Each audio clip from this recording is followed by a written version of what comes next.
కోసం 2 నెలల ముందే అంటే వైశాఖ బహుళ విధియ రోజు రథ నిర్మాణానికి కావలసిన ఏర్పాట్లు చేయమని పూరి రాజు ఆదేశంతో ఏర్పాట్లు ప్రారంభిస్తారు. రథ నిర్మాణం కోసం అవసరమైన చెట్లను 1072 ముక్కలుగా చేసి పూరికి తరలిస్తారు.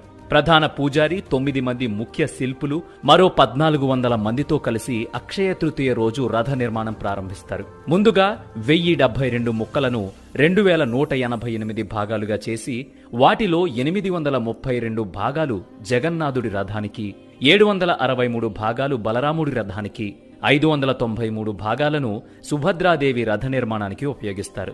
ఈ రథాల తయారీలో ఎక్కడా ఇనుము ఉపయోగించరు. పూర్తిగా చెట్టు యొక్క కాండం నుంచే తయారు చేస్తారు. కొలతల కోసం స్కేల్ లేదా టేప్ ఉపయోగించకుండా చేతి వేళ్లతోనే కొలుస్తారు. సరిగ్గా 2 నెలలు అంటే ఆషాఢ శుద్ధ పాడ్యమి నాటికి రథ నిర్మాణం పూర్తవుతుంది.